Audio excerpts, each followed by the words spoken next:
Assalamualaikum warahmatullahi wabarakatuh. Salam dan bahagia. Kami dari kelompok 5 akan mempresentasikan hasil diskusi kami, yaitu yang berjudul ozon. Dengan beranggotakan saya sendiri, Islahul Iksani, dengan NIM terakhir 003, Kartika Rahmawati dengan NIM terakhir 018, dan Devita Arumbitanti dengan NIM terakhir 027.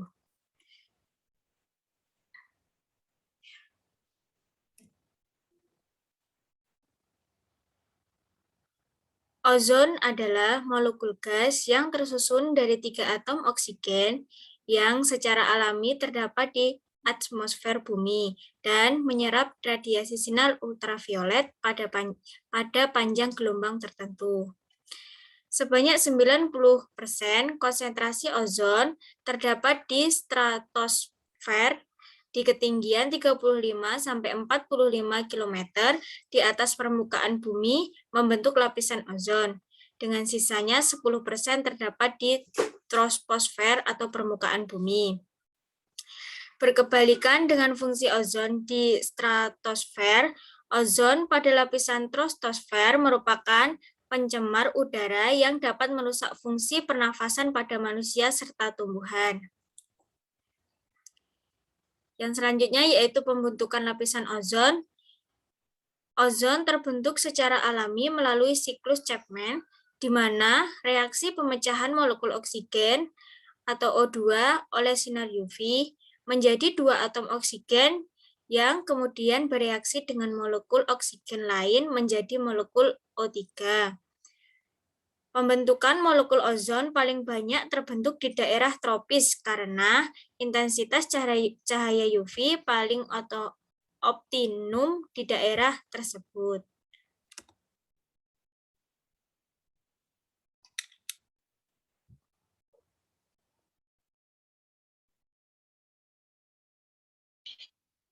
Secara alami, ozon bereaksi dengan berbagai molekul yang mengandung nitrogen, hidrogen, dan klorin. Jumlah molekul-molekul tersebut sangatlah kecil sehingga tidak mengganggu kelimpahan ozon di stratosfer. Kelimpahan ozon akan terganggu oleh senyawa klorin dan bromin yang terdapat dalam bahan kimia pendingin buatan seperti senyawa CFC yang mengandung klorin. Kemudian, proses bagaimana molekul CFC mengurangi kerapatan lapisan ozon. Dapat mengurangi kerapatan lapisan ozon. Prosesnya yaitu sinar UV mengenai molekul CFC, misalnya CFCl3, dan melepaskan satu atom Cl membentuk CCl2F. Kemudian atom Cl yang lepas akan menyerang molekul ozon, melepaskan satu atom O dan meninggalkan molekul oksigen. Atom Cl dan O bergabung membentuk ClO. Kemudian atom O bebas menarik O dari ClO dan membentuk O2. Proses reaksi ini terus berulang ketika atom Cl yang terbebaskan menyerang molekul ozon yang lainnya. Kemudian, ketebalan lapisan ozon di stratosfer dapat diukur dengan alat yang bernama spektrofotometer Dobson.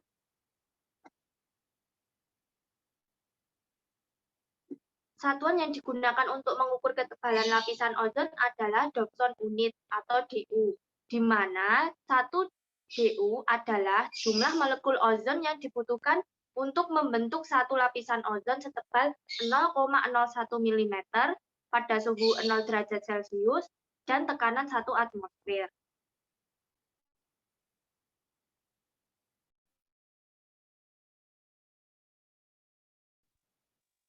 Kemudian ada dampak penipisan lapisan ozon.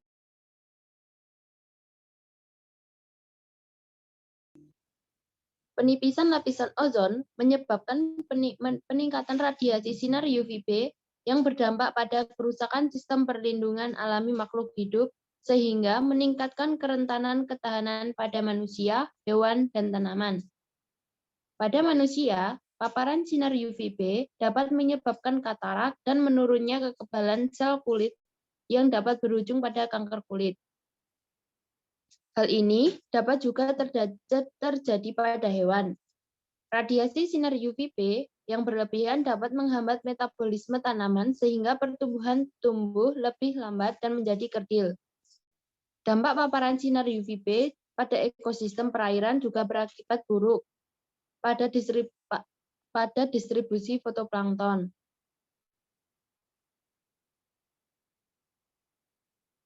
Kemudian ada bahan perusak ozon.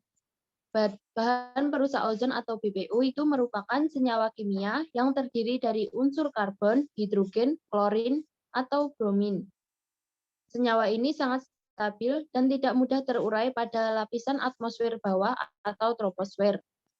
BPO digunakan dalam beberapa jenis, antara lain yaitu ada CFC, HCFC, halon, metil bromida, karbon tetraklorida, metil kloroform, dan metil kloroform.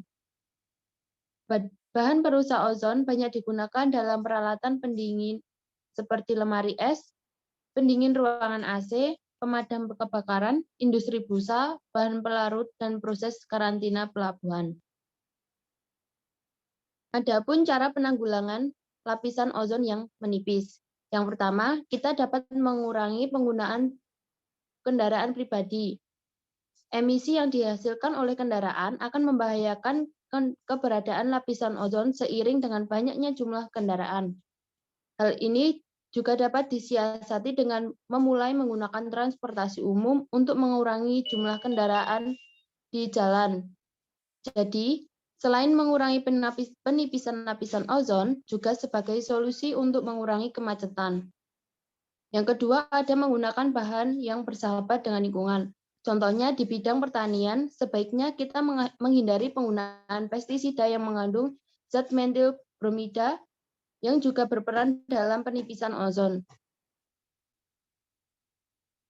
Meskipun pestisida sangat berguna untuk menghasilkan dan membunuh hama perusak tanaman, akan tetapi pestisida juga dapat merusak lingkungan sekitar. Bahan yang berbahaya lainnya yaitu ada CFC atau freon, biasanya digunakan sebagai cairan pendingin pada AC, freezer, dan mesin pendingin lainnya. Yang ketiga, kita dapat melakukan penghijauan dengan memulai gerakan penghijauan seperti menanam pohon. Cara yang keempat yaitu mengurangi penggunaan plastik. Banyak yang tidak menyadari bahwa menggunakan listrik ternyata juga ikut mempengaruhi kondisi lapisan ozon. Perusahaan listrik negara menghasilkan listrik dengan bahan bakar batu bara. Sisa pembakaran batu bara sendiri dapat menghasilkan karbon monoksida yang juga berperan dalam penipisan ozon.